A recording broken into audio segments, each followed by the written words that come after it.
Ready? Yep. All right, Black Box Radio, the Fit Twins. We are back. We on set. We ready to go. We about to power up. Let's power up, D. Twin power. We ready to go. Yes, sir. Today we're going to talk about nutrition. So before we start with nutrition, we are going to say that Fig Newtons and almond ice cream they have nutritious value. Right, D? Hello. They have nutritious value. D's so like, I'm frozen. Yeah, I know. The Fig Newton is the Fig Newton is a fruit. Is a food. And the almond is a nut. A fig is a fruit, not a Fig Newton. Good try. Not the Newton part, eh? An almond is a nut. not the ice cream part, eh? Right. I like how you try to squeeze all that in. So you guys already hear how food can be one thing, and then when it goes through a process, it's not as nutritious. So that's where we're at. We were nutrition today. What goes in your mouth has virtual effects on your body, your health, and everything. You are what you what? Eat. You are that. So what you think about nutrition? Because we have a guest, but we're gonna bring her in. But right now we're talking about what you think about your nutrition. Amadi. Yes, my nutrition or nutrition in general? Your nutrition. How are you doing with yours? Then we're gonna talk about it in general. Well, it's actually a little bit better now because I have like a proper kitchen because we just moved and we have like a proper dining room. And so, I start every meal with a salad and we have, we've been having really good dinner since I moved. So, so my nutrition is pretty good. I mean, yeah, I might slip up, every once in a while, but I don't make a big deal about it. I think making a big deal about it sometimes is a bit more detrimental because it's not only what you eat, you are what you eat, but I think it's also you are what you think. So you got to be careful about what you're thinking. So if you're so hard on yourself all the time and, that could be just as harmful as what you're putting in your mouth. That's true. That's true. I'm telling you, shout out to the new brick wall. We got to give a shout out to shout out to the new house. We see the brick wall. You see the brick wall, right, G? Shout out to that. I see the brick wall. I see the brick wall. I pay a lot of money for that brick wall. Yeah, I bet I see it's glossy. It's glossy. They got a little bit of a little veneer on it to give it a little shine. So that we got a maintenance man that come once. Yeah, you ain't got no ashy bricks back there. None of them ashy. And she got her glasses on so she can see they're not ashy. There we go. Shout out to those who can't see. But what we didn't do? We didn't introduce you. So we gotta go back. You gotta say who you are, what you do, D. Amadi. Well, I'm one of the Fit Twins, so I will hope by now people know who I am. But if you don't know, my name is D. Amadi Coleman, aka the Belly Therapist and founder of Fit Tribe Wellness, here to serve women of color and helping them unleash their inner warrior through maintaining healthy lifestyles. So I offer fitness, I offer nutrition, and I offer my specialty, which is belly therapy. So I help women get their midsection back to the way they once had it. I do a lot of healing in different ways, and those are the ways. All right. And then, we always got the G-Man. Yeah, I'm here chilling. No Uzo tonight, just water. Listen, water check, glass check. What we got? Oh, I sell athleisure wear water bottles. Hey, G, you ain't even got a straw, bro. You taking it to the head, son.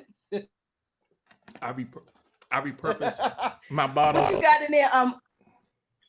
What you got, Amadi? What's up in that junk? What's in the Fit Tribe cup? H2O, baby. Aqua. That's in the black box cup. It's black, but it's white and it's clear inside. Allegedly. I mean, we can say what we want. Mine is the only one that's apparently water. Y'all can say y'all got Ooh, mine he is is the apparently one coming water. on the show with liquor, and he got the nerve. You can see from the top showing The that. the audacity, the unmitigated gall, Oh, look, It's water. the water temerity, aqua, son. The temerity. the temerity. Take the real bottle that it comes out of. Aqua. All Okay. right, all right. All right. Oh, también yo hablo español para la gente que habla español. Okay. You know, we didn't know what that means, but Yeah, she said she speaks Spanish. So for people who speak Spanish, they can also take advantage of service. You know. Excellent. Look at you speaking languages on me. So I guess I'm the only African cultured only on the panel. Actually, that's not true. That's not true. Just play, just play. So, all right, back to nutrition. Back to nutrition. Do you want to talk about your nutrition? Where you at? Well, I mean, I've been in better places. I think one thing that I try to keep it as simple as possible. I'm not. I was a cook before. I was a cook in the army. I went to culinary school. Oh. I can cook. But once I started living by myself, I was less inclined to cook just for myself. I was like used to cooking for my family and stuff like that. So there was a period of time where I just got kind of lazy about really preparing stuff for myself. Just because I don't really, it's like whatever. But more recently, I have been doing more meal prep, so it just alleviates the urge to just eat some junk. I'll prepare some meals on Sunday, and that'll carry me through most of the week. So I know that I am at least getting some balanced nutrition and less likely to just grab a bag of chips or just get something offhand. So in terms of that, I feel good about it. The choices within that, I'm not really as discerning in terms of the items that are in my diet, but I don't do as much junk food, So that's I guess that's where I am. Okay. I eat pretty much anything, and probably more of it than I need to sometimes. Sometimes I eat for the future. I think we all do You that. eat for the future. He said he eats for the future. I love it. I think we all do that to a point. So nutritious wise, because our sister Adjoa is being in about 3 minutes. What can you tell the people before our guests come in? Wait a minute, did we talk about you? We said I'm the Fig Newton. Oh, that was your piece on nutrition, Fig Newton? Oh, you were telling them, well, my nutrition. It's pretty good. I do walk on the wild side, but my wild side is really Fig Newtons, almond ice cream. I really keep it really close to trying to be as healthy as possible. I am really on this self-care thing, and I want to be strong. I want to be in pretty good shape. I want to stay a fit twin. I don't want to be a fat twin. So, so for me to continue on this path and enroll with these personal trainers and these belly masters, I try to keep my nutrition in a pretty good space. What's your favorite meal right now?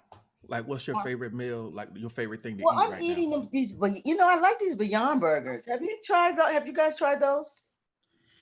Yeah, that's not in my budget, but I have tried it. Yeah. Yeah, they're pretty good. So I'm gonna have one when I'm done. I usually try to have one after I work out. I eat those. I eat a lot of sea bass, a lot of the fish that they can't farm.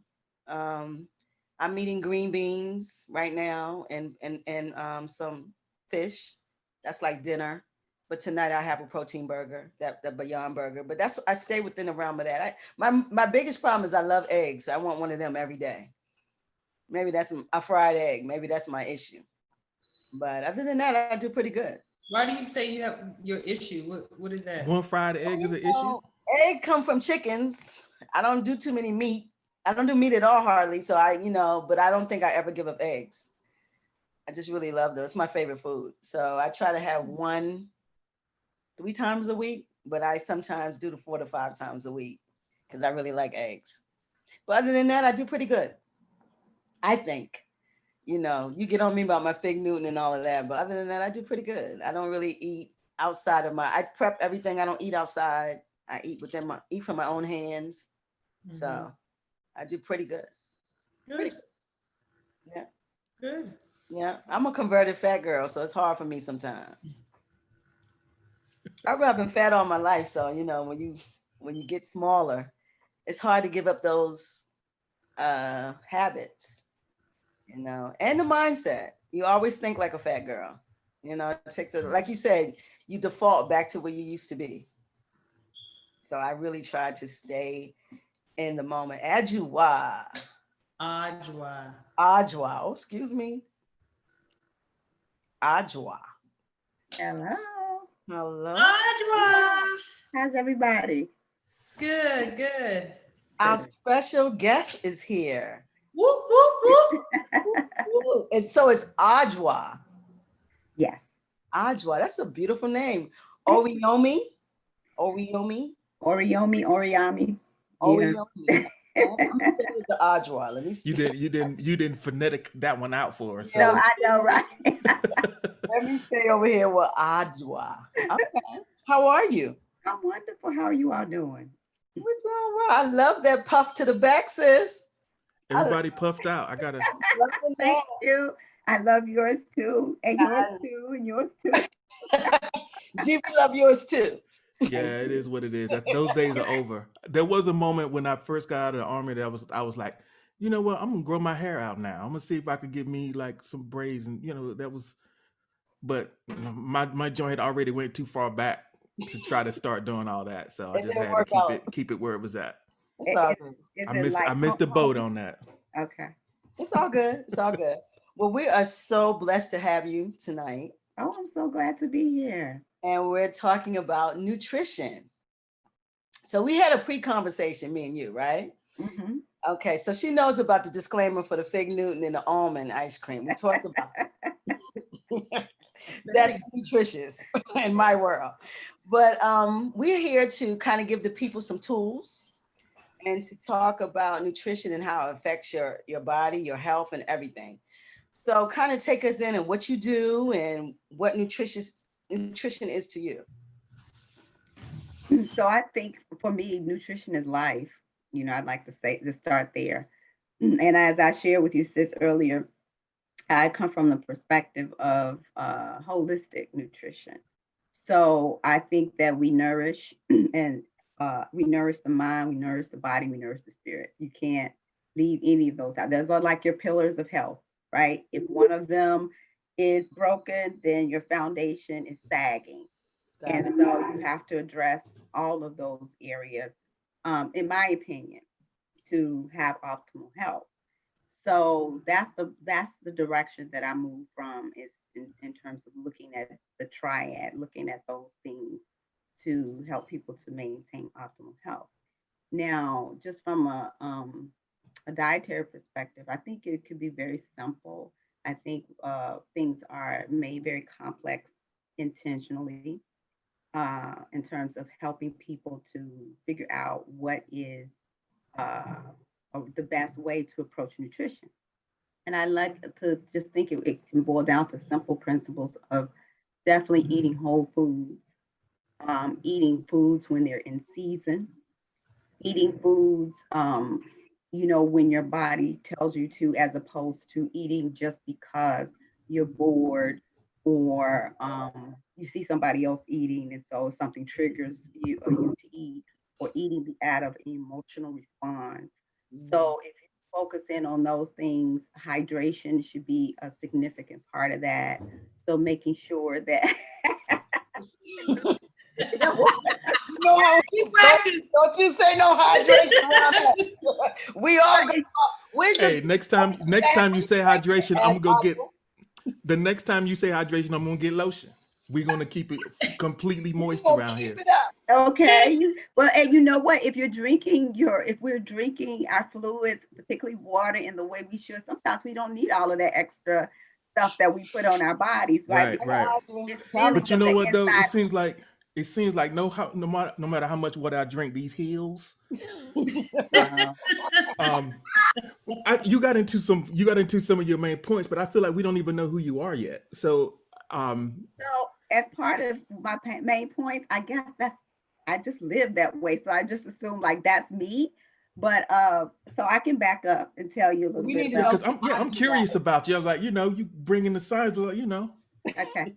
So how I got started on my journey of health. First of all, I was born in South Carolina, and if you know anything about the South, you know our people down there love their chitlins and all types of fried foods and all of that, right?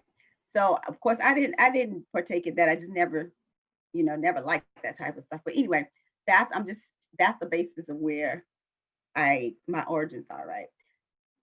Outside of Africa, of course. But so I started there. Moved to the Washington D.C. area to go to school. After that, stayed like in the Washington metro area for a while. Started to experience some chronic bronchitis like every year. It's like I was out for a week, whether it was school, um, whether it was work. It was like with the change of the seasons. So when the seasons change from summer to fall, I would actually go into this real severe case of chronic bronchitis. So I was going to the doctor, getting the inhalers, pumps, and all that kind of stuff, and just wasn't working. So I started doing my own investigation and reading. And back then, we didn't have, just dated myself, but we didn't have the internet. So it was like reading books, listening to lectures, and I started to realize that when you go to the doctor, uh, they're really experimenting on you. So that's why they say try this drug and we'll see how it works. Try that drug. It's all an experimentation process for some. Yeah. So I said if they could do that and I still wasn't getting the results that I needed, let me figure out how I could experiment on myself. So at that time, I was a big lover of dairy products, and I read where dairy products created mucus in the respiratory system, and that led to other things like bronchitis, asthma, and all that. So I said, okay, let me just do an experiment. Let me cut it out, see what happens. Did that. Never ever had bronchitis in my life again. So at that point, I started to figure out, okay, let me see what else I can do to improve my health. And so I started to transition from a meat-based diet to a plant-based diet. Didn't do it very well because, it was still a very high carb processed diet. And so while I did lose weight, I still didn't feel like I had optimal health. So I started researching and figuring out what did I need, what was missing in my diet, what did I need to replace that I had taken out. And then I just started to live a healthier life. And I decided, you know what, I'm going back to school and I'm really going to study this and make a career out of it. So I went back and I got my master's degree in nutrition. And then from there, I studied with some of the, Dr. Africa. I went through his naturopathic course to be a quote unquote, naturopathic doctor, if you will, because there's the naturopathic path that you can go through an institution, but then there's a naturopathic path that you can go through by studying with an elder or studying with somebody that has been in the field for a very long time. Mm-hmm. So I did that. I studied with him, and then I just studied other people's nutritional information and started to see clients, started to teach classes, and that's what I do today. Is I have clients that I meet with one-on-one, but I also teach classes. I teach diabetes prevention classes. I teach diabetes self-management classes, chronic disease classes, and things of that nature. How long was it when you left college the first time and when you went back? Like, what was that journey of experimentation? I know Dee talked a lot about experimenting, being a guinea pig for herself and figuring out what works for her. How long was that experimental phase for you between finishing college and then going back for formal training? Wow, that was, I would say, wow, probably at least 10 years or so. 10 to 15 years, actually. Yeah. Mhm. Okay. Yeah. Interesting. And you said you're from South Carolina. Where in South Carolina? A little town called Rock Hill, South Carolina. It's Rock. outside of Charlotte, North I know Carolina. I where it tell is. people Charlotte I because, just came from South Carolina last week. My mom lives in Mount Pleasant. oh, yeah, Yeah. okay. So you got some I roots grew up, down grew there. up down there in Charleston. Yeah, we sisters. So Yeah, you know what I'm talking about when I talk about the I know Yeah. all about it. Yeah. My I'm- father Southern ate, way. my father ate everything that ran outside, from coons to possum, whatever was outside, they cooked it. Exactly, exactly. And they still Venison, doing it now too. they what? Venison. you go to a family, something they got the hog spinning. Yes, sir. Yeah, they eat that Absolutely. meat. So, but I eat none of it. But I grew up like that, so I know exactly what you're talking about, and it leads to a lot of issues. Absolutely. Yeah, Absolutely. And and actually that was one of the drivers for me too, because every I would say a lot of folks in my family have diabetes, mine too. high blood pressure. Yeah. And I was just determined that that was not going to be my fate because, people say it's your genetics. I'm not a believer in that particular way of thinking. I know it's all genetics, but how do you turn them on and how do you turn them off, right? So that's where I move from. What are we doing? I look at patterns, I look at cycles. What are you doing that would turn on that particular gene? And then what can you do to turn it off? So while I may have other issues, that's not one of them that I have Right. because I made a conscious effort to change my diet, and not just the diet though, to add in the physical component to it, and beyond the physical component, I'm very much a believer in mindfulness. So getting deep into the meditation, into the yoga, to qigong, to other types of energetic work. Because as I said, when you come into it from a whole perspective, you can look at the food can take you a long ways, but it can also, if it can't combat completely um, the distress that is put on your body from stress, emotional stress, and all of those types of things. And as African people, we are constantly under emotional stress if we live anywhere in the world where that's being dominated by, you know, European people. So Oh, we are yeah. mindful of ways to take care of ourselves beyond the food and the physical activity as well. Hmm. You said Shunga. You can't say something I don't know what that is. You said, Qigong. oh, She said me. Qigong. What's that? So Qigong comes out of Asia, Hmm. and it's a type of energy. There's certain ways that you move and breathe to move energy through your body, right? And so a lot of times we've been taught, like, while the physical activity, we think of, we got to lift weights, we got to run to keep the body strong. Where in some certain indigenous cultures in Asia, that they're able to strengthen their bodies simply by doing certain slow movements with the breath, you know, slow repetitive movements where they're moving and building up their energy field, so that you could probably even go, pull up on YouTube, you can see an elder that's like 80 years old that can defend themselves against a young person. And it's kind of a spin-off from the martial arts, if you will, but it's more of the spiritual component of the martial art, the Oh, spiritual energetic component. that's my karate movies where you see the gray haired guy. He is tough, Right. and he hardly Right. moves. He just, Exactly. you Exactly. know. So okay, I love it. We learning a lot about breathing. I don't know if you saw our last episode. We talked about breathing. So here we go again. Okay. This breathing. Yeah. It's This thing is essential. coming by me again. It's amazing. I mean, I Mhm. don't know this much of, but I never know breathing was so important that you could use it for so many different things. Well, you knew breathing was important because, like, I mean, you gotta breathe.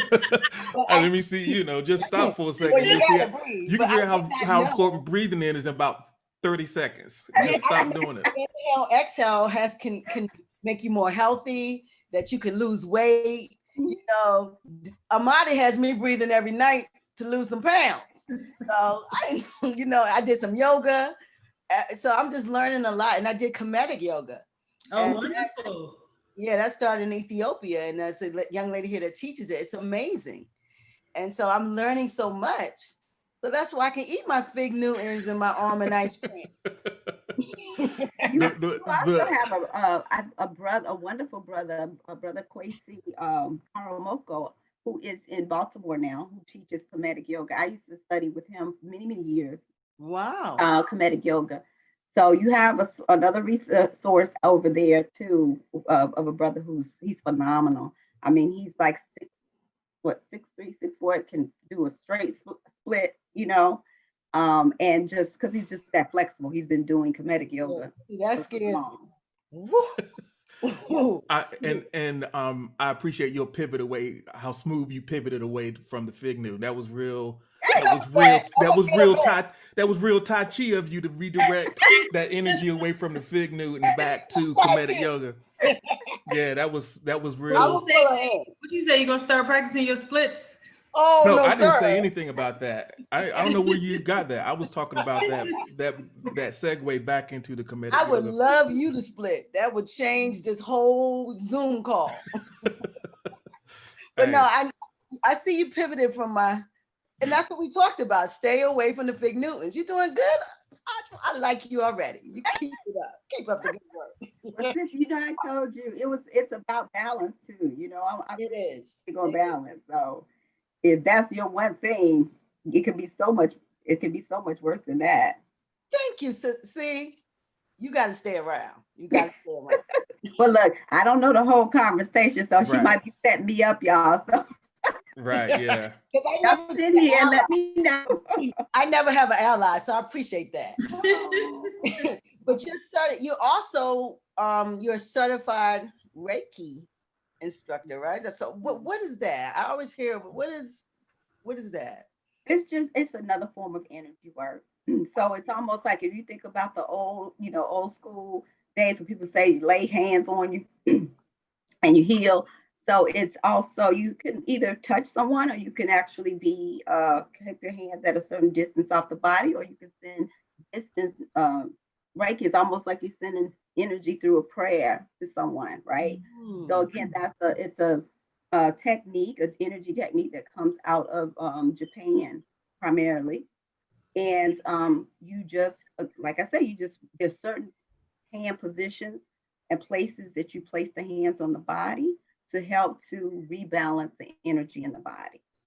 Because from a lot of indigenous perspectives, as well as Asian and African, that sometimes what we have illness in the body is because of an underlying energetic type thing that's going on, right? So it's like you're trying to get down to the core or the cause of what is creating that energetic disturbance in the body.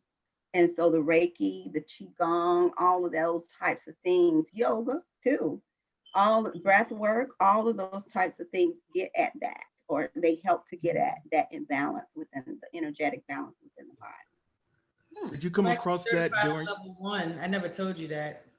What? I'm certified. I've got my first attunement, so I'm certified in the Usui branch of Reiki. What's it called? Reiki. Don't be saying no 5-letter syllables. What you say? Versatile. Say that again. I'm a qigong my way into a different part of the conversation. Don't worry about it. Help me out. You know I'm a little. No, she Dee was saying she also certified at level 1. That what was the branch of Reiki that you mentioned? Usui. Wow. That's amazing. I'm just learning so much. I feel inspired because when my mother said she's gonna lay hands on you, it was Reiki. She's gonna work you out a little bit. Whoa. It wasn't no energy. It was real energy. So did you get I mean, exposed to that's these? amazing. Did you get exposed to these practices during your naturopathic study, or was that something that you kind of discovered in your own personal journey?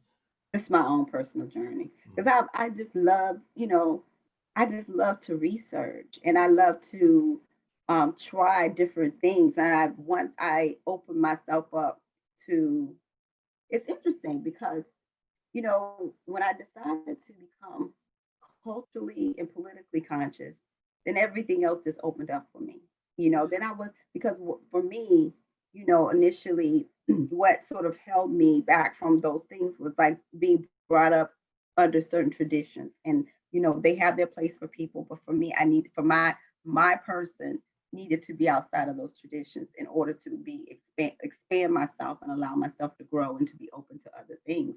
So once I did that, the political consciousness, going to lectures with like Dr. Marema Ani, Dr. Clark, all of those Dr. Ben and all those people like that. That just really, once I started to open up politically, it just opened me up so much to so many other things and then so many ways of looking at the world. And so that's when all of the stuff started happening all at once. I think I kind of can attest to that when you start learning your African history. Yep. Open yourself and know how great you are. Yeah.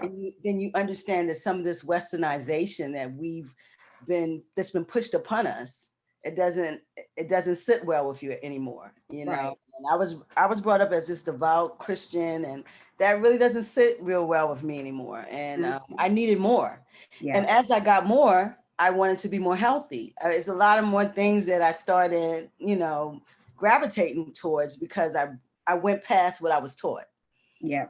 And tradition in South Carolina, they're very traditional. And when I started wanting to know about my African self, it changed the game. What's so interesting, Queen, though, that in the South, they're very traditional, but they're very African. Yes. But you just can't say it. You can't say it, but the traditions are there. The healing is herbal healing. I mean, my grandma used to say, when something was wrong, or if you had like a boil or whatever, put an onion on it, slice up an onion and put that onion on it.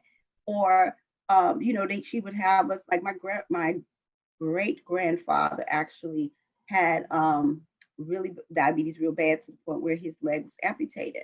But when he came out of the hospital, he started drinking peach tree leaf. He started boiling the leaves from the peach tree, and he was able to get off insulin. He was able to get off all medication, just going back to his ways of knowing and doing things. So it's so interesting, the parallelism between the Southern culture and the African culture, but because we've been so scarred by this Western civilization and white supremacy, you can't say that. You can't make that. It's too painful to make that connection to who we are and our ways.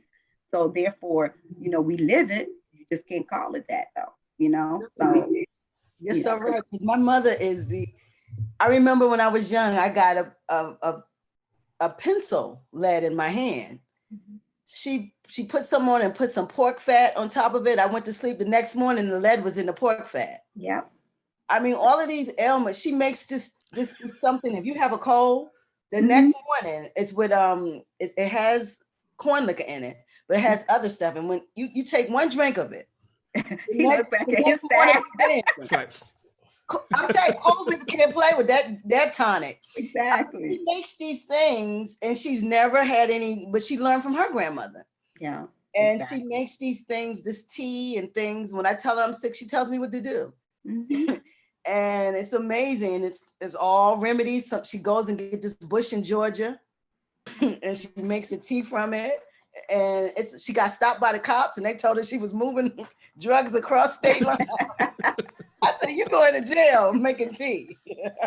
But I mean, that's just how amazing the South is, and people don't recognize that's all African culture.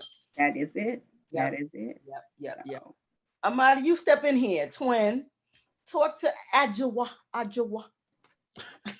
Well, I talk to Adjoa very frequently. Right. We talk every Monday. Really? We talk every Monday. I might be doing something, and but we and if it's not a Monday, we might switch the day every once in a while. But we check in every week. It's been months now, I think. Yeah, it has. So y'all but we don't hear that though. But we don't get to hear that. We want y'all to talk it here in front of us. Thank you. Act like we're not here. Just talk. Act like we're not here. Amadi is inspiration to me. Hmm. She's been very supportive to me, and I just feel like there's just a natural synergy because I feel like we have similar aims and missions in terms of our own um, business, but beyond, because business seemed to minimize it to me. I think in terms of our purpose, our life's purpose.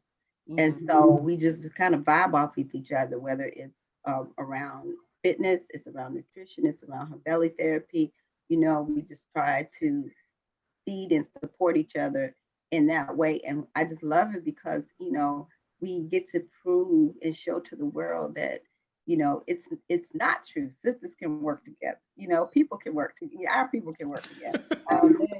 We can work together, we can support each other selflessly. Like, we can, I can give her an idea, whether she takes it or not, but it's like we are unconditionally supportive of one another without this scarcity mindset that if I give this information to her, then I am less than, or I won't be successful.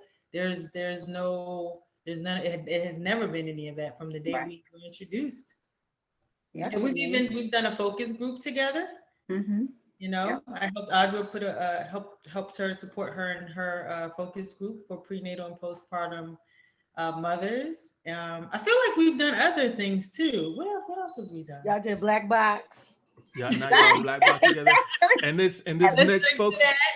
and this next focus group that you're gonna do is even gonna be even more focused because Amadi can see now. So she's gonna be even more focused. She got She glasses, got y'all. Got the glasses. glasses. I want to I know you when you started out you talked about sort of a three pillar approach that you were speaking about. I sort of have, and you've been talking a lot about energy. I have something that's kind of specific to where we are now, sort of in the pandemic, and energetically the sort of the fallout of working and living in the same place. It's like um being stagnated, you just constantly in the same space. It almost feels like you stacking up ghosts in the corner because you don't have a separate place for all your identities. Everything is in one place. And energetically, I know that has a big impact on you emotionally, and then that can kind of spill into other areas of your wellness. So, in terms of um, dealing with that from an energetic standpoint, and then also from dealing with the other areas that you're talking about, can you speak a little bit about what you've seen during the pandemic as you work with people? Yeah, I've seen a tremendous amount of anxiety that people are dealing with. I mean, young people, old people, it's really incredible in terms of the level of anxiety that we are people are feeling and dealing with. And so what I, really emphasize at this point, even though we're in the house, you can always go outside. Always go outside. And when you go outside, because there it just being in the air, there's these negative ions that we uh, breathe in that energizes and cleanse us on a certain level. So even if it's just going outside, keep it, what I try to do to keep a window crack in the house, even if it's cold, there should be some kind of airflow because that moves the energy as well. Um, Making sure that you have, your window sealed cracked. But really getting outside, going back to your all discussion that you had last time in terms of the breathing is going to move that energy as well. And then making sure that you're tuned in to positive energy. So don't sit up and look at the news all day, or don't sit up and look at movies that are going to generate more negative or anxiety invoking feelings inside of you. Be very intentional about, setting up a routine. I usually tell my clients first 5 to 10 minutes in the morning, that should be your self-care time initially. You should have more than that, but that should be your self-care time. So even getting up, doing some stretches, doing some yoga, doing your breath work, taking a step outside. Usually, sometimes, even when it gets really cold, even when it's cold, I go out on the front porch and I wrap myself up and I sit out in a chair and I just breathe and look up at the sky for a few minutes. And that just like showers me with these negative ions. So when I go back in the house, because when you stay in the house and you step outside, you realize just how closed in you are. And so your energy, you can even feel the expansiveness of your energy just by stepping outside and being outside for a few minutes. So it's essential no matter what time of the year it is, even when it snows, it's just take a step, open up the door, take a step outside and just allow those negative ions to just feel your energy field. And then you step in and you'll just see the difference in the transition or transformation that something that simple can make. And a couple of things that work for me, in addition to what she said, saging your home, I think is a good idea. Also, in decluttering and like really going through, taking some time and looking around. I got packed stuff everywhere, so I didn't bring nothing that wasn't gonna be used. So I would look around your place and like get rid of some things, and that also helps the flow of energy from sweat, right? I'm looking around. So Queen looking around. So if you got like a lot of clutter, then there might be issues with energy flow throughout your home. So I would say that as well. And then some other things too, because as you're talking, it just triggers other thoughts. Using essential oils, having an essential oil diffuser in the house, and using certain oils. For example, I usually, if you're feeling down, I always, recommend using something like pink grapefruit or some of the citrusy oils because they have the energetics of uplifting you up. And also for people that, that may be trying to lose weight or whatever, they also act somewhat as an appetite suppressant.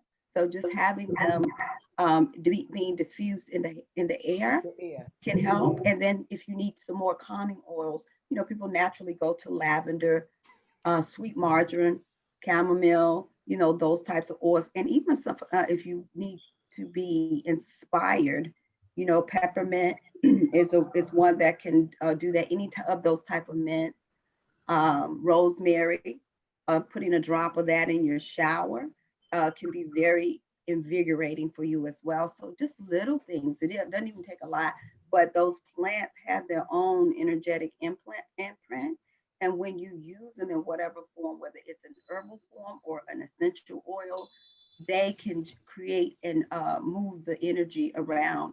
And I'm also into crystals. So like putting a nice quartz crystal or a nice black tourmaline to absorb negative energy from your home. And so like on the kitchen counter, I usually have a nice quartz there because that sort of neutralizes things. And I also have an amethyst that I put there as well. So I usually have it around a bouquet of flowers. So I go somewhere and get some inexpensive bunch of flowers, and just little things like that shift the energy as well. I was gonna say like that promote a lot of that produce a lot of oxygen that are really good for the home. I saw Queen up there eating the air. I'm eating this. You said, "Yeah, I'm full." You said, I'm like, the rosemary in the shower. You can use it in the shower. You can use it anywhere. You can put a drop on a cotton ball, and you can put that somewhere like under your pillow if you want to just lie down and just absorb the smell. You can put it in the diffuser. I like to just do it in the morning in the shower because it's more energizing for me. But right, go ahead. And implied in that is take that shower, because sometimes when take that shower. We can't just assume that people are staying clean out here when they ain't got no routine. Sometimes people just kind of like, they break their routine. It's true. So get up. Yeah. Well, I hope you Thank take you for clarifying that, G. We really appreciate it. I hope. I just gotta keep it 100. So but that's true if you're a teenage boy that lives in my house. Yeah. Oh, I'm telling you. You gotta tell them. Not only teenagers. Don't even assume it. Don't assume it. Just say not only teenagers. Yeah, take that shower and use the rosemary. You gotta emphasize the shower part. As long as you in there, go ahead and put a drop of rosemary down. That's true. That's true. Listen, so I really want to get into, because you said something about diabetes, which is a metabolic disease. And yes, it has genetic connotations, but anything metabolic that's you eating and that's your body going the process with your metabolism. So if you eat different, it definitely can change the outcome of what diabetes is, because it is a metabolic disease. So to be intentional about not becoming a diabetic and not going down that path, which is ravaging the Black community. And I tell people, white people have diabetes too. Don't get it twisted. They have diabetes too. They just have a bigger population here. We have an issue because we have a smaller population and such a large onset of diabetes. So that's the difference. I live in the city, Adjoa. Yeah, you can't mute yourself while you're talking. That doesn't work. You can't like filter out the siren. You're just gonna have to let it ride. I try to just stop talking. If you could, you know. That was a good try, Queen. Good try. I tried to remix it, but it didn't work it out. So I just said I live. Now we just don't know what you're talking about. I live down there. So I want Black people to be intentional about this diabetes. And we don't understand that diabetes and high blood pressure, they're married. So usually the onset of being a diabetic, you become a person with high blood pressure, or a person with high blood pressure becomes a diabetic. They have this synergy with each other that is not a good synergy. So when it comes to nutrition, and it comes to, of course, all of these other modalities you're talking about when it comes to stress and being able to have self-care, what can we do as a people and nutritious wise to change this dynamic, this paradigm with diabetes? So yeah, that's and we're going into the holidays, we're about to eat. So it's a lot of things. Yeah, absolutely. And what people don't want to hear about is what they need to let go of. So I'll start with what you can add first, and then we'll talk about that. So in terms of dealing with with diabetes, hypertension, while they are metabolic diseases, a lot of diseases that we're dealing with, and there's a lot of research that's being done out there now, is dealing with the gut microbiome. And so that has a lot to do with a lot of the conditions that we're dealing with, because you could have two people that can have the same diet, and one might end up being diabetic and have hypertension and the other one does not. And people, and they have done studies where they have twins who, one twin, they ate the same way, but one twin ended up with a certain chronic disease and the other one did not. And it's like, well, why is that? So what they're finding in terms of research is really we all have this bio-individuality. And so that is rooted in your gut, which is called the microbiome. So we have different makeup of bacteria and good, bad, and different things in the gut. And based upon how your gut health is, that's going to determine other aspects of your health. And like as it relates to diabetes, hypertension, inflammatory bowel disease, a whole lot of heart disease even. So what I would say is to really start there. Okay, so start with the gut and eat healthy foods that will have healthy healthy bacteria and things like that in it. For example, like your fermented foods, right?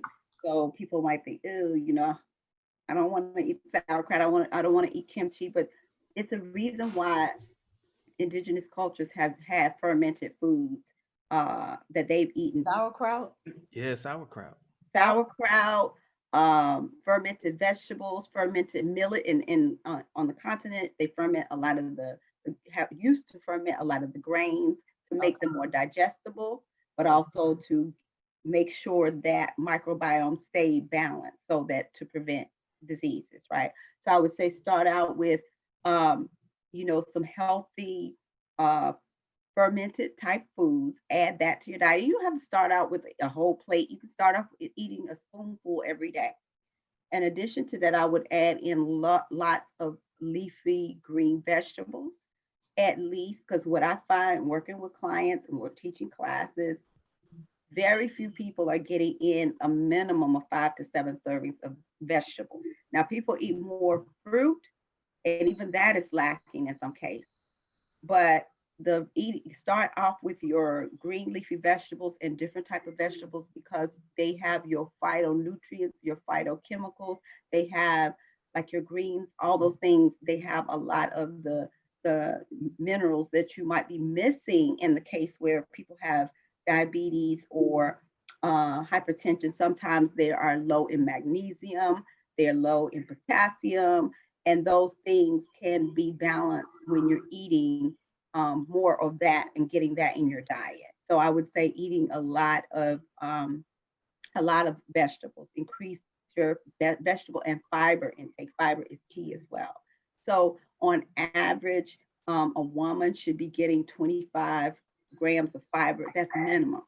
A man should be getting 34 grams of fiber. That's minimum. Most people are not getting that. Most people are getting at least like 5 to 10 grams of fiber per day, right? So when you're talking to fiber, what fiber does for you, it's so fascinating. It does so many things because it slows down the uptake of glucose into sugar into the bloodstream. So it helps that sugar from being elevated so quickly. And so that's one way to balance it so that you can kind of, if you are already there where you're dealing with blood glucose issues, that's one way to kind of manage it, to get the fiber, lots of healthy fiber, whole foods. When I say whole, I'm not saying if it's not on the tree, if it's not like, even if you're a meat eater, that's a whole food, but it's not something that's packaged, put in a box, and labeled under a different name, and it doesn't have, or it has very little nutrients. That's not a whole food, right? So I'm talking about eating food in their natural as much as possible in their natural state, right? So that's one of the ways to be able to mitigate or prevent those types of diseases. And a lot of people, for us as a people, I think we shouldn't have any more than 1,500 milligrams of sodium in our diet, which usually we have a lot more than that. And that's really literally 1 teaspoon of salt, for the day. And usually, we do way more than that.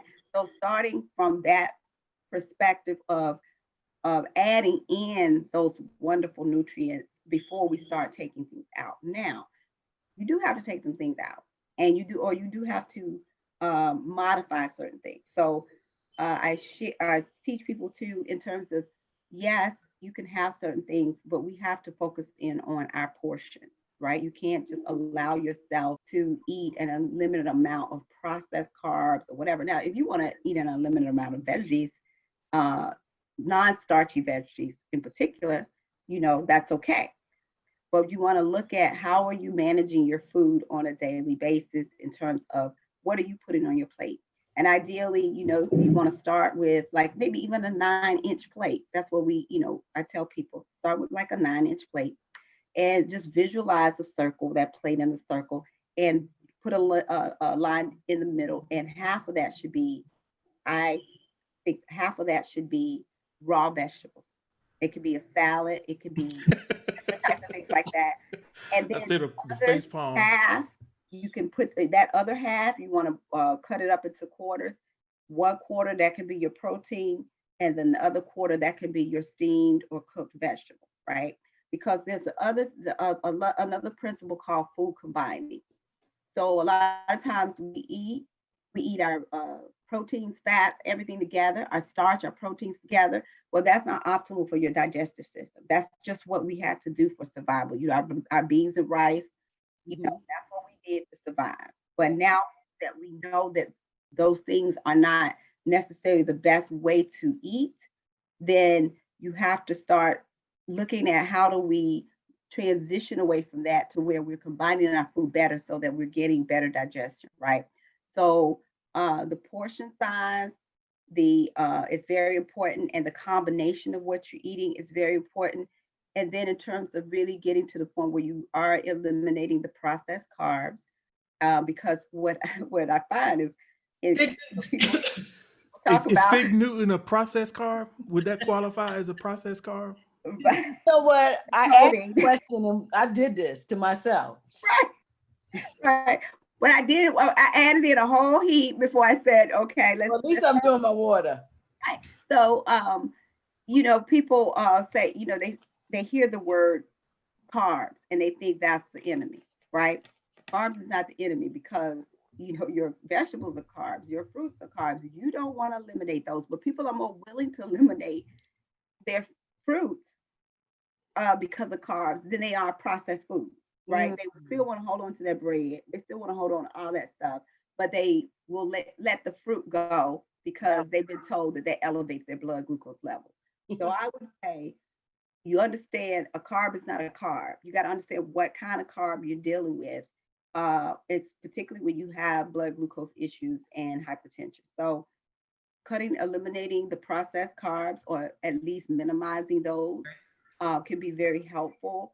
And if you do those things, because even in the allopathic medicine, they have shown that basically uh, blood sugar issues and hypertension are lifestyle issues related to food and exercise. So if you can do those two basic things, you can take yourself out of that situation. If you haven't gone too far down the path. So even science is saying that, diet and exercise for those, they might not say that for everything else, but which it is relevant for everything else in my opinion.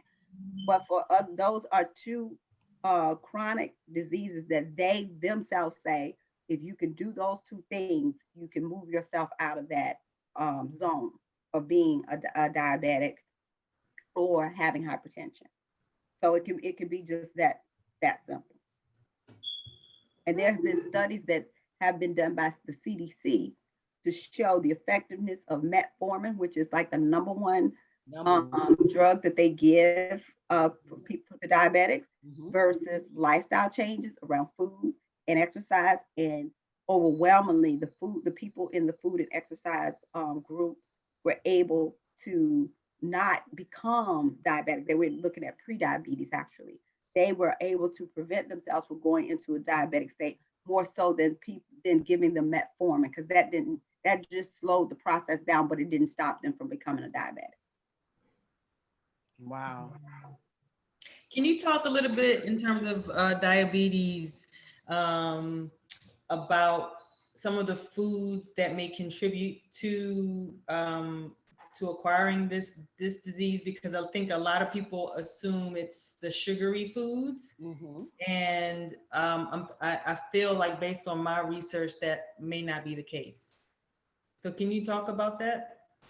So there are the sugary foods, but there are processed, actually most food, when you eat foods, they generally turn into glucose in the body, right? Some faster than others.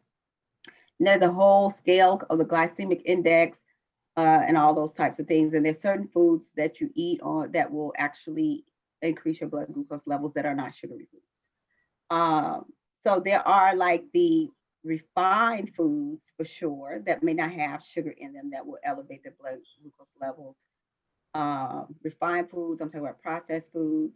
And then in some people really who are like heavy carnivores, sometimes that also can contribute to the situation. So those are the types of things that can lead to blood glucose dysregulation. And getting back to stepping outside of the food, stress is another big component because stress impacts the adrenal glands, and the adrenal glands produce the cortisol. And the cortisol is something that actually helps to do a lot of things in the body, but primarily for those two conditions that you're talking about and others, it usually keeps inflammation in check. Inflammation is an underlying level of inflammation is present in diabetes, people usually with diabetes, hypertension, and other chronic illnesses. And so what happens is that when you have all that cortisol and floating around in the body due to stress from environmental stress from eating foods that put stress on your body, because because caffeine is a very stress inducing type, I don't know, beverage that we consume, right? And that impact that puts a hit on the cortisol, the adrenals as well. And so you have all that floating around, and that the triggers impact your insulin levels. So there are a number of different types of foods and a number of different types of processes that can exacerbate or create those conditions. Well, Adjoa, with Black folks, we need to know, but I mean, a lot of things that people don't understand is like cereal. You get up every morning, you eat sweet cereal, plus it's a grain. You're eating bread sandwiches in the morning. Bread sandwiches? Bacon, egg, and cheese. A bread sandwich? You ain't. Yeah, bread sandwich. They eat a lot of sandwiches. The things that we're choosing to eat, a lot of oatmeal. It's a grain, but the oatmeal that comes in those steel cut. packets, Steel cut. It's steel cut. The grain that comes in those packets are chemically enhanced. So, even Pop-Tarts, we give kids food initially in the morning that starts their insulin levels immediately as they get up in the morning. And we don't understand that the things that we call quick, and when you give to children, as they get older, they get diabetes so much earlier in their early 30s, because all their life they wake up and eat these items that turn immediately into sugar in your body. So your pancreas is working from childhood. It's on 30. And so when you get 30, it's tired. Yeah, absolutely. And it doesn't produce insulin like it should, or it doesn't produce enough insulin. One of the two, it becomes defective. So when you go into the etiology of the body and you start looking at what we're choosing to eat, and a lot of times it's because of life, like you said, the stress of I gotta get to work, I gotta get these children out of here, and the food, you give them Pop-Tarts, you give them all of this fast stuff, but it immediately starts the process of insulin. And depleting insulin for children so early. So they're saying like 3 out of 5 children will have diabetes as adults, because as children they overwork their pancreas. The pancreas. Yeah. So we just have to think about, people say, well, what foods? Things that you don't even think about, is working your body. Absolutely. I had a conversation with my uncle just the other day, who's a diabetic, and he's on insulin. And we were going through the list. He felt so funny. He's in South Carolina, and he said, well, I didn't know you did this kind of work. I didn't even know you were a nutritionist. And I said, sure. So anything you need, just call me and we could talk through it. So we were just talking through some of the basic things. And then it's true. People just don't know, really. Don't know. And so he said to me, well, what about that sub sandwich that I eat? Do I have to let that go? Because I do, a friend of mine told me as long as I eat whole grains, whole wheat, I'm okay. And I said, well, what I tell people is it depends. If you're on insulin and you're trying to get off insulin, you don't need a sub, whether it's whole wheat, white bread, rye bread, any bread, bread, And so you have to just start at that very basic level of you have to eliminate, those types of foods. And then that's a processed food. You're not going to find a loaf of bread on the tree. You're not going to find a loaf of bread growing in a garden, So you're not going to find a loaf of bread on a farm. So just think about it from that perspective. When you go grab that box of cereal, is that something you're going to find on a tree? That's how I think. Just break it down to that level. When you start to look at the choices that you're making, and the further away something moves from its natural state, the less nutrients it has. And so what that means, because when you put it in your body's saying, well, this has to be broken down somehow. So you know what? It starts using stuff inside your body. It starts depleting your body of minerals and nutrients to break down that thing that's kind of like a foreign object. When you eat things in its natural state, it has everything it needs to break down in the body. It doesn't need any assistance, in a sense, Yep. So that's something else that you have to think about. You're making your body work harder when you're putting in things like that. So, for somebody that is diabetic or hypertension, like I said, I would say eliminate the processed stuff.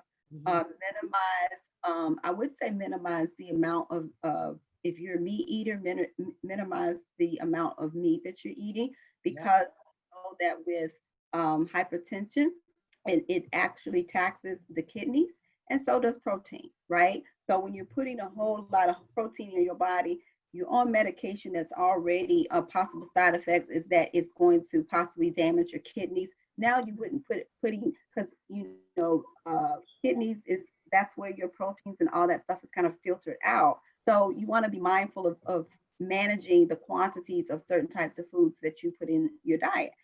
And when you go for, I tell sometimes the elders ask me, what about if I eat, if I buy something that's like low fat, and instead of something that has the sugar? So you got to read your labels. You got to really get into, if you're going to go with the packaged food, you got to know what you're getting. Yes. And looking at your labels, and if it has, now they break it down to what's the natural sugar that's in there, and then added sugar, included sugar that's included.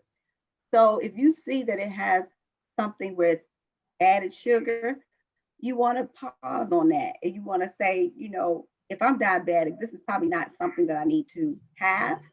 And then the other thing is, and when you start to go towards this, if you go to yogurt or whatever that's fat-free, be careful, be mindful, because what happens is they put in lots of sugar to give you flavor, because once you remove the fat, then you remove the flavor. So that's the trick that the game that they play with the nutrients, to try to get you to enjoy, because people want to eat stuff that's palatable. They want to eat stuff that they enjoy. So definitely read your labels, try to minimize your labels, try to stay, when you're shopping, just very basic, stay on the perimeter of the grocery store, right? Because when you start to go into the internal aisles, that's when you're moving into your processed foods, highly processed foods. So if you stay on the outside of the market, depending on what market you go to, of course, but most markets, inside Adjoa. I gotta talk about it. The fake news is in the right. That's in like row 5. They're in there with the cookies. Right.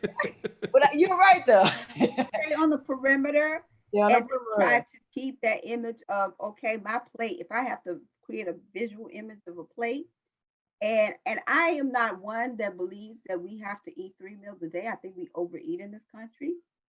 I really am into, the technique they call intermittent fasting, but I just, white people got to put a name on everything. But, people have been eating that way for eons, where you eat 1-2 meals a day and you don't snack in between. But though they've been doing so many studies on intermittent fasting, and how that in and of itself, which is not a diet, it's just a strategic way of eating your food and eating balanced food with that has been able to get people off of their diabetes medication, the hypertension medication. It rebalances hormones. It does so many different things for people. So even if it's something where you can start, where you might not want to, if you're the type of person that you've been told that, okay, you got to eat all these meals per day, and you got to eat with your medication. Now, if you're on medication and you have to have food with your medication, that's something different, But if you're working with a nutritionist, work with them to get you to a point where you can have, maybe 2 meals a day, and then you're fasting throughout the evening, so that you're doing like your main part of your fast is when you sleep. We fast when we sleep anyway, but when you tell people fasting, it's like, no, I'm not gonna do that. Some of us fast when we sleep. Some of us wake up and eat. Some of us wake up and eat a little something, and then get a fake news, and then go lay back down. That's actually a good point. Can you talk a little bit about why we should cut off our eating at a certain time, say maybe 2 hours before we go to bed, and the significance of not eating and then going straight to bed, and what that or eating in bed? It happened. I love it. Well, I say in terms of, I believe that our bodies, like we are all a part of nature, right? The Creator didn't make us any different than anything else in terms of following the natural cycles of life. So I believe when the sun goes down, that's when you should stop eating, right? Because what nature is saying to us, there's an ebb and a flow. When the sun comes up, everything is starting to be at its peak. You know, the energy is starting to be at its peak.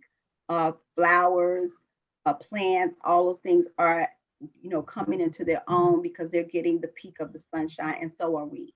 So that's why we're outside a lot, when it's nice and warm and the sun is out.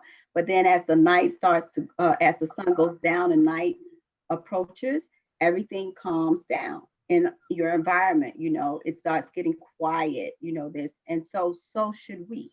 So in the process of doing that, if we're following the flow of nature, as the sun is starting to set, I feel like that's when we should start to have your last meal, allow your digestive system to calm down and prepare for rest. And then if you're one of those people where it's like, okay, well, I can't, my lifestyle doesn't allow me to just be able to cut it off like that because maybe I'm just getting home from work and I still haven't eaten. Then I would say, yes, give yourself at least 3 hours before you go to bed, 3 hours to eat before you lie down. First of all, when you go to sleep, that's the time when your body is prepped and primed for recovery and repairing of the tissues and the cells. The digestive process is very energy intense. So it requires a lot of energy for your body to digest food. So what you're doing, if you're eating and then going to bed, now you're taking away that resource from your body that would be used to repair and restore your cells in the body. And you're using that energy for digestive purposes. That's not optimal, right? So that is one of the reasons why it's not a good idea to eat and then go to bed right away, because you are interfering with the metabolic cycle. Because what also happens is our metabolism starts to slow down as well. Again, our bodies are so intelligent. The universe made us all, gave us all that we needed, and gives us all the signals that we need to do what we need to stay healthy if we just listen and we just stay in tune. And so your metabolism is starting to slow down. That's why, when you come in, you just want to sit down, chill, watch something, read something. You don't feel like getting up and being hyped. That's because your body's telling you it's time to slow down. My metabolism slow down. I'm sorry, go ahead. That's the circadian rhythm kicking Yeah, in. exactly, your circadian rhythm. And so it's saying to you, slow down, calm down, and your digestive system is calming down as well. But by the time what we're doing though is when it's supposed to be calming down, we're revving it back up. And so then your circadian rhythm gets thrown off because of that. And it gets thrown off for a number of reasons, but definitely gets thrown off when you start to eat heavy meals before you go to bed. So I usually tell people, ideally it's like you eat your heavier meal during the day and you eat your lighter meal in the evening anyway, because your metabolism is starting to slow down. And so you want to support your body as much as you possibly can by honoring that and giving it things that are easier to digest. I think we should take an intermission for Queen to process all of that you just broke down. Because the sun goes down at 5:30. Now, how? Depending on what season we in, but yes. It's going down early. And we changing on Sunday, so time changes. So the sun goes down very early. I mean, I understand what you're saying, because one, people say, well, I can't eat and lay down, but I can eat and lay down, lay up, lay over, lay around, whatever I have to do. I don't have those issues. I've never had heartburn. I never have a problem like that. So when people say they can't eat and go to bed, I'm like, please, let me show you how to do it. So, but I don't do it often, but I know I can. So it amazes me when you're right, the body needs time to rest. And if it's digesting the food that I keep, because I'm telling you, 4:00 in the morning, sometimes I just get up. I don't sleep long. I sleep very well, but not long. And I run downstairs and I get a fig Newton. I'm like, Then I go brush my teeth, and then I go back to bed. And then I lay there until maybe 6, and then I might run downstairs. I'm like that. My 8-2 in the morning. It's crazy. So my body's just continue, I guess, to digesting something, but it's just one little cookie. But you said Fig Newtons grow on the bush. Remember we took figs. Stop saying the Newton. The fig grows. So I'm trying to gauge that, and I want to give my body a break, but I seem like I've been the one that I move around all day, up and down, and I just feel that I can eat something like that. I don't eat a lot of food because I'm running all the time. I just feel like it's my energy, like a car, you just keep putting gas in it. Mm-hmm. And they said your metabolism needs to work for it to work. Mm-hmm. So sometimes you think I need to eat. And then Amadi told me that women need to eat 10 times more than men. She did. So, see, she's mischaracterizing. I will not sit here. I saw that reaction. I'm like, I don't know, Queen, about that. I did not say that. I'm learning this from my experts. You better take better notes. I mean, it's recorded, so we can always go to the tape. Because we have uterus and we have all of these organs that need to eat more. So I'm trying to hold up my end of the bargain. Well, let me say this, Queen. I do, like I said before, there is a thing called bioindividuality. And so what I'm saying is generalizations and applies to some people, but not everybody. Not everybody. So because we're all wired differently, we all have different metabolisms. And again, we all have a different microbiome makeup. So but in general, this is what I'm talking about for most people, but that's not always the case. That is not always the case. And the thing is, the number one thing that I would say from our own traditions and ancestors is know thyself. Know thyself. And then when you know yourself, and you should know how your body functions and works, because somebody can say one person's medicine actually can be another person's poison. Right? It is just knowing what works for your body. And at this point, we should be studying our bodies just like we study anything else. We should have a clear understanding of what foods our bodies respond to in a good way, and what foods our bodies do not respond to in a good way. We should know how much of a certain food we can have before we start to feel a certain way. We should know when we can eat certain things and it makes us feel a certain way. So it really is getting down to, everything goes back down to really knowing yourself on a very deep level. Because then when somebody says to you, no, this is what you should be eating, and you can say, well, no, that doesn't work for my body. I know, I've tried this, I've experimented with this, I've done a food journal, and I can make the connections for myself as to what works for me and what does not work for me. So I'm just giving information that I think will apply to most people, but there are differences. We do have different makeups, so we have to take that into consideration.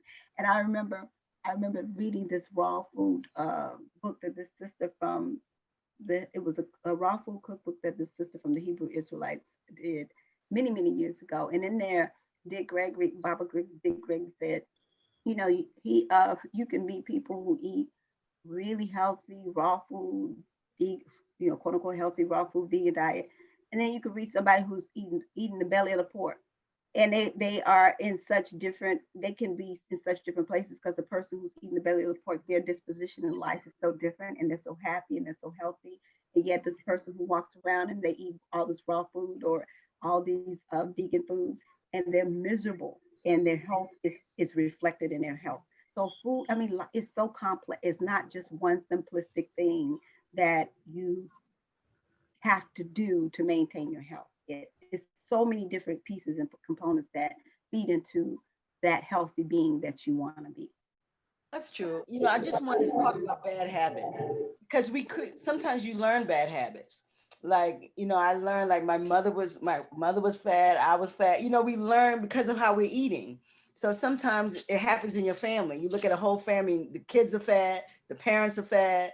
And not that fat is a bad thing, but it puts you in an unhealthy place. So usually a lot of how we eat and how we go about our lives, we learn this. You learn it from your parents. You learn what you're going to eat. So if you're being taught in a way, like in down south, a lot of times the things that we ate was crazy to me now that I would not even eat at all. So I'm trying to just create good habits, and I do have some bad habits, but mostly I think as people, we have habits that sometimes aren't good for us. Mhm. And I think laying down and eating is a process that everyone shouldn't do. I don't care how genetically made up you, because your body has to rest, just like your car needs to rest. Everything, your brain needs to refresh. All of that, everything needs to rest. So if you read all night and read all the time, at some point your eyes are going to hurt. Everything needs to rest. So, That's D. yeah, your eyes hurt. I read myself into some glasses. Yeah. That's the truth. You look at a screen long enough, you get problems with your eyes. So even when you're eating, I think cutting off eating at a certain time is a good thing. Now I got to find out the time. That's the issue. But I think you said about 3 hours before you sleep, right? Ideally. Ideally. Okay. And then if you follow, if you looking at like the like traditional Chinese medicine, right? Mm-hmm. They have a breakdown in terms of the circadian rhythm, which organ responds to what time of the day. And I can't remember exactly all of the organs, but what happens is at that time of the day, this is the height of when that organ is functioning. And Mm. with the digestive system, it's definitely not in the evening. I can say that. It may be around 4 o'clock, but somewhere between 12 and 4. That's like the height of, so that's how they map out like what organ should be doing what. And then that's how they map out, like if you have um, a problem with a specific organ, they start looking at what's going on at that time of the day, and being able to map out how you can rebalance the energy in that organ. So it's just so many different ways to address health and so many ways, different ways of looking at it. But, ideally, if you could stop, if you follow the flow of nature, I think you can't go wrong. If you can't follow the flow of nature, and you have to, because we're living in a rat race, if you will. So we're not so in control of our times that we eat because it's so much driven by capital, the need to get capital. So therefore, that dominates sort of how we live our lives, and so you can't always cut it off so neatly like that. But if you can say 3 hours before you go to bed or 2 hours before you go to bed, then you're more in control of that because that's kind of outside of the flow of nature, but it's still in your control that you can say, I'm going to have this meal at this time. And if it gets down to, I find that what helps sometimes with people is meal planning and meal prepping and having your stuff available right then and there. So if you are a shift worker and you know that, you go to when you come home late. And so you don't have that time to be able to give yourself 3 hours to before you go to bed because you got to get something to eat, you got to cook, whatever. But if you already have something in the fridge, you've already prepped your meals, you had it in the fridge, and you take it with you, then when you come home, you can unwind. You may not have 3 hours, but you still have a couple hours here and there before you now have to go to bed. So it's just strategies, trying to strategize on how you can better support yourself in whatever situation you're in. Right. So there is like a situation for everybody that's out here. So maybe you're going to go on a date, have the dinner before the movie. You Mhm. dig? So, you know, that might be something that you have to do because sometimes we eat for our health, but also it's like a part of our social lives as well. Yeah. And sometimes you can get derailed in sort of what habits you're trying to create when when you're in a different kind of social setting. Yeah. And that's important for your overall health. So you don't want to like, well, I'm not gonna go out and do this thing because I'm trying to stay. You need to be around people. You need to make those connections. So still do it early and have the event afterwards instead of eating that closing down a restaurant, eating that last call, I guess. That's That's true. true. Eating That's when a the good kitchen thing to closed. say. Yeah. That's good. And even navigating the discussion with your loved ones to try to compromise on a time that works for everybody else, without having to say, I need to eat by a certain time. That's what I'll do sometimes. Like, can we meet at this time? Because then it's like, okay, it's right on that cusp. And, we can still all get together. And if it doesn't inconvenience everybody else, can we do it a little earlier so Right. you can get that in? And then the other thing is that sometimes you just, it depends on how disciplined you are. Sometimes you give yourself that cheat day. It's like, this is my cheat day. So this is a day that I'm going to Right. go out to dinner Right. and do whatever. Again, it's based on your level of discipline. A And cheat day, not a cheat hour. right. Well, and sometimes people don't even use that. Sometimes it's just a psychological tool to To say, know I that know it's I there. can. Yeah. I Right. know I can. Yeah. But so it takes the pressure off, because sometimes when people put you in a corner, you can't, then the mind just does this tricky Rebels thing. against it. Yeah. Yeah. You know what? So you And don't yes, have to. I am. So you don't Before have you to be know it, that it's like one you sitting there friend. like, oh, okay. So it's really that thing it's more of a psychological tool than anything else. Yeah, I need psychological help. You're right. I need psychological pushing. So there's two things I wanted to say. One thing is a good point that you made, Adjoa, how someone can have this heavy meat eating lifestyle and be completely healthy or seemingly healthy, and then you have the raw vegan that's just really not healthy. That that they're two different dispositions, and I'm bringing this up because I used to work with someone that was overweight, maybe 30 pounds overweight. And then for like 5 years, I didn't see them. And then I'm just, in the store, and we ran into each other, and she lost all the weight. And I was like, oh, you look great. How'd you do it? Did you work out? She said, no, she didn't even change her eating habits. It was all emotional baggage that she was holding on to that she released. And in releasing her emotional baggage, the weight came off.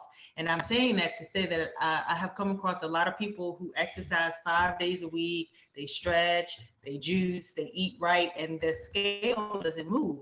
And these people also have a lot of emotional issues that have not been resolved. They know that they need to resolve them, but they're just holding on to them for dear life, whether it's out of comfort or fear or whatever the case may be.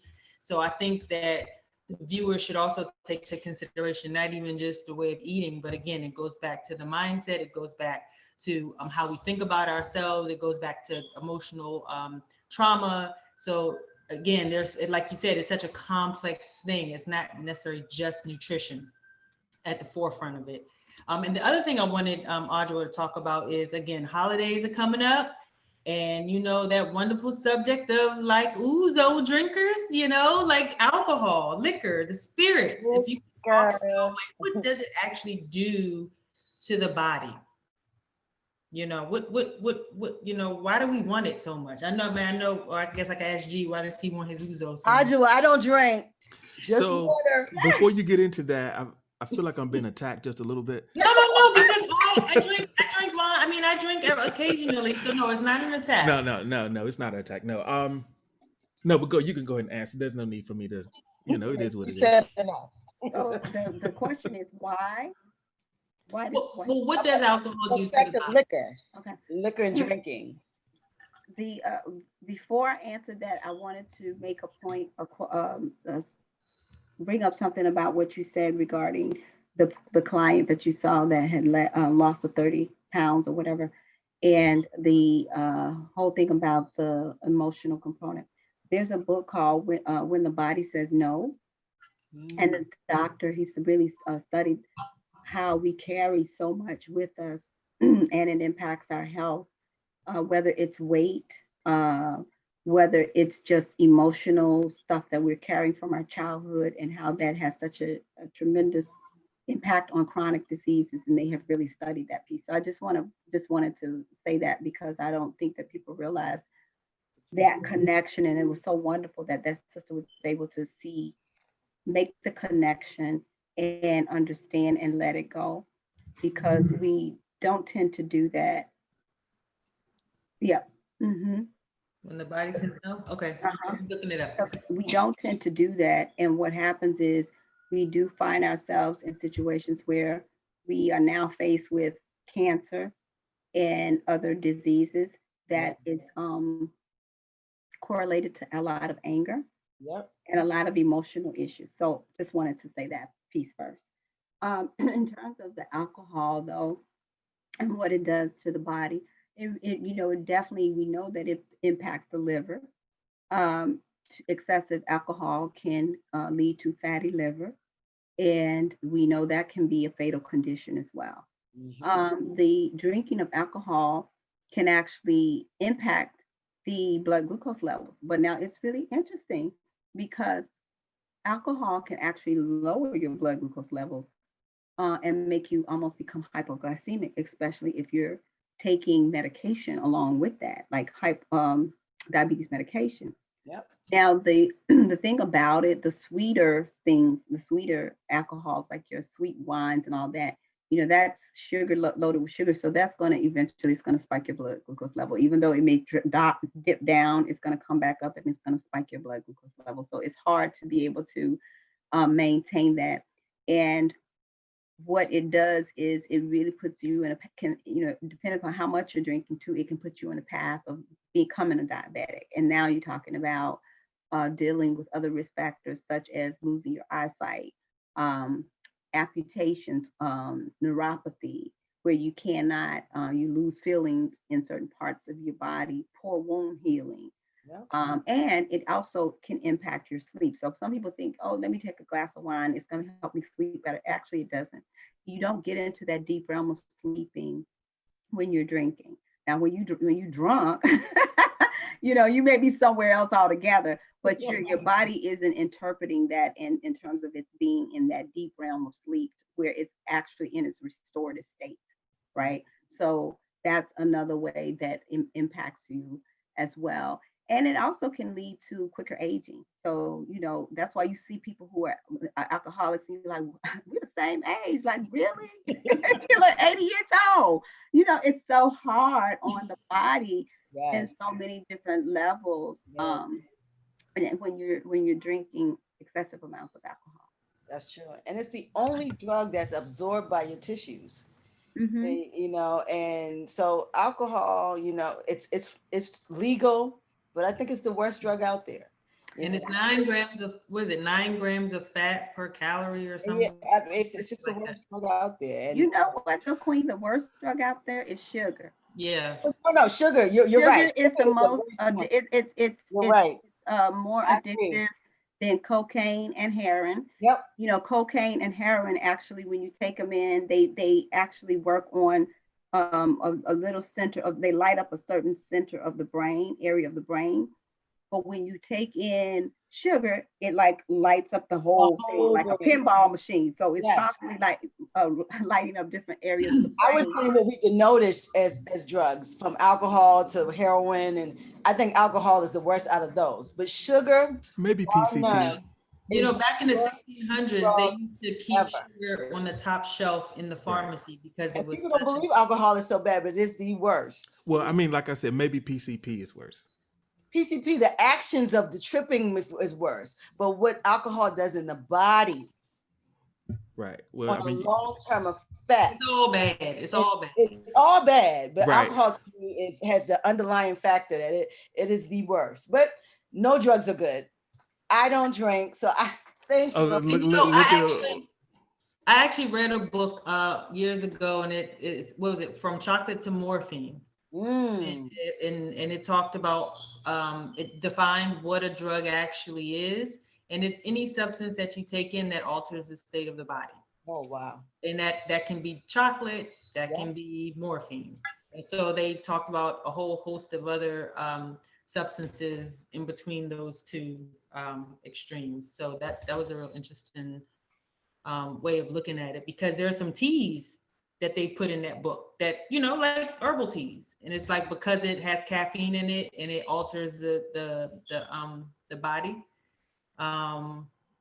whether if it increases the heart rate or, whatever. So it's like, wow. So it depends on the definition of the drug, but everything that we're talking about here tonight is pretty much all bad. So including them Western diet. Including what? Including those fig Newtons, because going back to this food combination, the fruit and that carb coating really is not a good combination But for it's a small coating. It's just a little tiny coating, and it's wheat. Newton. Whole wheat fig wheat noodles. whole GMO wheat. But you know what, Adjoa, I actually, when she told me I stopped eating them, I bought some today just to have a conversation. But I'm pulling back because I really listen. I think I know that this body is an incredible specimen, and we have to understand how great it is. And if you keep putting things in it that makes it work or that abuses it, it will at some point break down. And so it's important that you make great choices. That's more than anything. And I'm looking at your skin with that light on it over there, Adjoa. You is like shining on my forehead, right? I'm telling you, but that skin is glowing like Christmas over there. Thank you. So you doing something. I need to eat with you. My goodness. Come on over, sis. You're welcome to do so. So let me ask you my last question. When you say half of your plate should be raw, is that like a salad? It can be a salad. It can be just cut up vegetables. Raw? Yeah. You cut up celery, cut up carrots. It could be bell peppers and have it with them. It could be like that a little chunk of a mixture of like the salad plus that sauerkraut I mentioned, or some other fermented vegetables. I love kimchi. What is, I love kimchi. Exactly. Sauerkraut is cabbage. What is sauerkraut? It is. It's cabbage. It's fermented cabbage. What's kimchi? You see, I don't eat any of those. It's cabbage along with other vegetables. Right. Kimchi can be anything. It's just the process of ferment, It's Korean, right? Yeah, it is. And it's usually spicy. You don't eat that. Yeah, it's spicy. Oh, it's spicy? Mm-hmm. Oh, yeah. The African and me don't go that way. But the sauerkraut isn't spicy. It's the kimchi that's usually the spicy one. So you can find something, one way or the other. You can say yogurt and that type of stuff. You can get your probiotics in yogurt. I think about yogurt though. A lot of the yogurts on the shelf, they've been heated.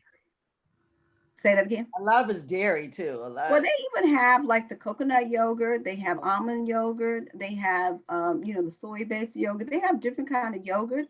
But usually, like I said, by the time they heat the yogurt, because you want to pasteurize it to make sure that it's shelf stable. A lot of the probiotics have been destroyed in the heat. You can't put heat on probiotics.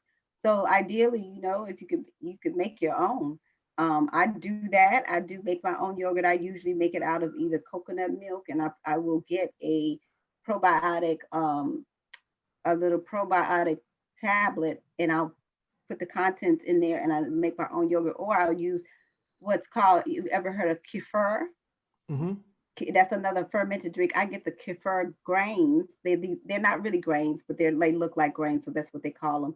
And I put that in the coconut milk, and I let it sit on you have it covered, let it sit on the counter for a day or two, and it's a natural fermentation process that happens. So I say all that to say it's really not difficult to make your own, to get what you need in terms of the probiotics if you wanted to do that.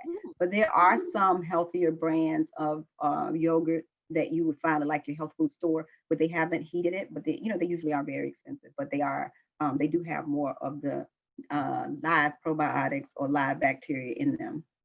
Okay, I did my last question. How about you guys? Anything final you want to say to us guest? No, I don't think. You've been very informative, and I knew that you would be. It's one of the reasons I wanted her to come on to the show. Thank you. Yeah, I've enjoyed this. I've learned. Oh, I enjoyed it too, and I learned too. We're always here. Each one teach one. That's what it's all about. Exactly. We gotta have you back. I mean, absolutely. Things that because eating is life. You gotta eat. You have to eat. You gotta consume something. So I'm just like, I gotta do some changing. There's some more things I gotta fix. So it's about tweaking, to continue to tweak and fix and add and subtract. And I do want to say this because Adjoa made a really good point that the digestive process takes not only a lot of energy, a lot of water to happen. And I come across a lot of people. You know, you don't say what around us. I come across a lot of people who, when I do the monthly juice fast, or I, tell them maybe they should try intermittent fasting, something that alters their current way of eating, they panic because they feel like, they need to be eating, 3 meals and snacks in between. And to be honest, when you're fasting or you're eating less, you actually have more energy, because that's less energy being put toward digesting all of that food. Sure. So think of it that way. When you feel like you need to eat to get some energy, maybe you should not eat. Maybe you should just drink some water. The industry around food, we have to be clear that food in America is an industry. And this 3 meals a day is all contrived so you can spend your money and industry can work. If we're not eating 3 meals a day and not consuming this food in the grocery stores, there won't be a million Giants. There wouldn't be a million Whole Foods. So you got to understand that whatever they tell us, more or less, is all for capital. And part of that capital, and also the sicker you get, the better the hospitals. I mean, this is all contrived. And if you don't believe that, you just watch it. Everything from the meals that the FDA is in the business with the hospitals. They're all in the business with each other. You have food, drugs. All the food, drug, it's all a joke. So they're all together and they're telling us these things, but it's all to keep industry going, keep the beef industry, the pork industry, all of that works off of your eating. And so this 3 meals a day, be careful to think that that's what you need. That might be what they say you need, but the body never needs that much food. It doesn't. I've got a great idea. I've got a great way to end it. We should end by going around and saying what we're going to have for dinner. What time is it? That's what I was just saying. I'm going to have to feed my children soon if I want to go to bed by 11 o'clock. Yeah, the sun is out, so I can say, well, okay, you go first, Miss. I got an idea.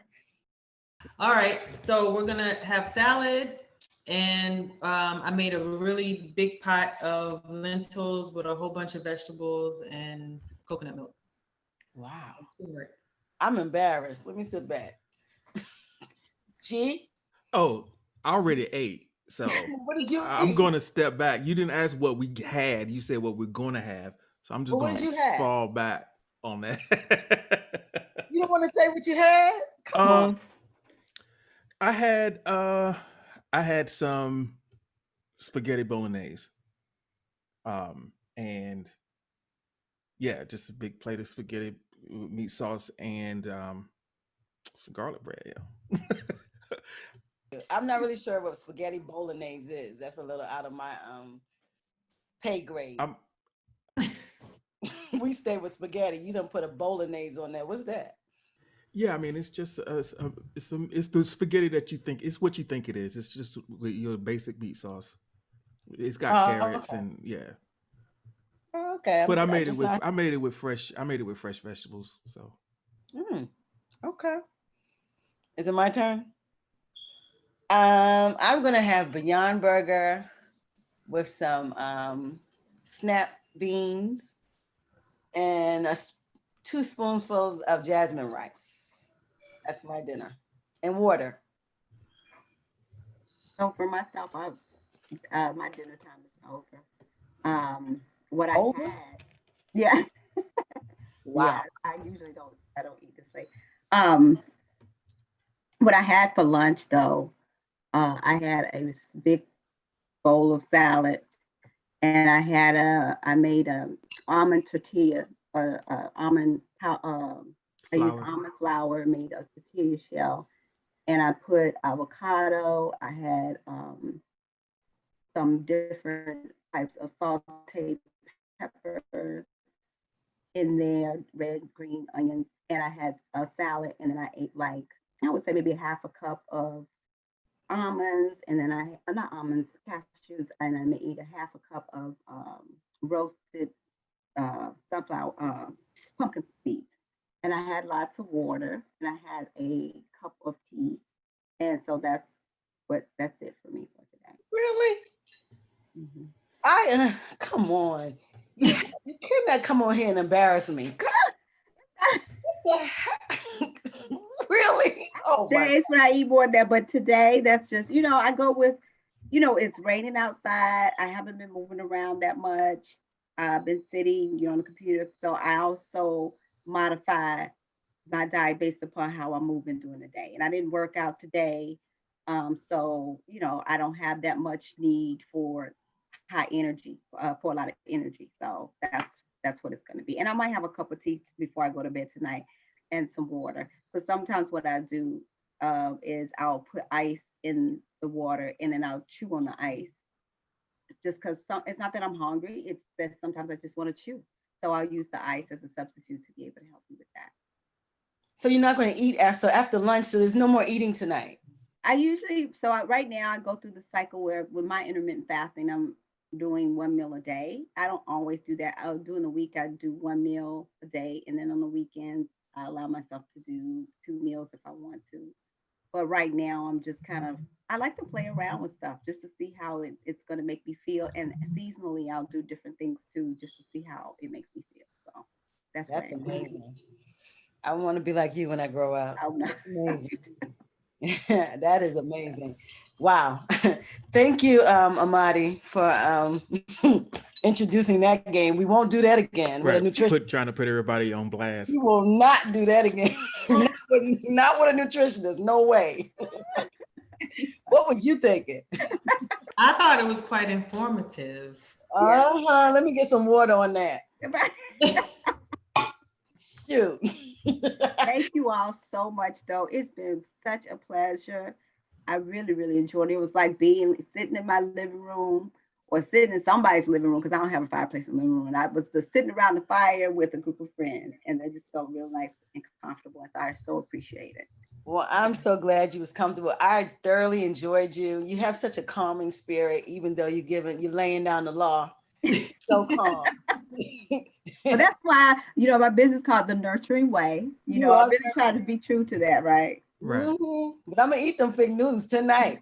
You need to nurture that out of me. Lay it down, right? Laying down. No, not laying. Yeah. Strategy is don't bring it in the house. Because if you bring it in the house, it's gone. That's what I'm not. Listen, I'm not buying no more after this. I'm not trying to rub y'all face in it because I'm the only one eating it. So I'm done with fig Newtons. After this 30, that's it. This is still recording, right? Okay. Yeah, we're still recording. Still recording. So Adjoa, let me say it right. Adjoa, right? That's right? Yes. Okay, Adjoa. I really humbly thank you for coming on. You were so informative. What you brought to us was amazing. I know the people will be definitely satisfied with all of this information you brought to us. Thank you, Amadi, for suggesting her to come on. You were amazing. Thank you. Amazing. Thank you for having me. And And anytime I can help my people, that's what I'm all about. Just like you said, when I talked to you earlier and I was like, who's your audience? He's like, Black people, my audience. I mean, because we need it. We need someone Right. to talk to us. And sometimes information need to come from people that are you. Yeah. You're more susceptible to take it sometimes. We always get information Take from other people. So it needs to come from us. Right. What you say, G? I said, take that. I just Take did it. Yeah. So D, you got any closing words to say to the people? She gonna come up with something else crazy to do. Let Don't me say just no go more ahead and do games. my thing. We have a nutritionist. Can you not say any more damn games? Keep it outro. All right. Go in peace. Oh, I love that. 2 words. G. I think it was 3. Oh. All right, everyone. Thank you so much for listening. I hope you've enjoyed this conversation as much as we have. You can find all of our work at blackboxradio.com. That's BLAKBOXXRADIO.com. You can also find us on Facebook and Instagram at Black Box Radio, and find us on Twitter at Box Black. That's BOXXBLAK. All right. Fit Try Wellness, The Nurturing Way. Don't forget Adjoa. And this is Black Box Radio. We're out. Deuces. Peace. Your deuces, Adjoa. Deuce. Oh.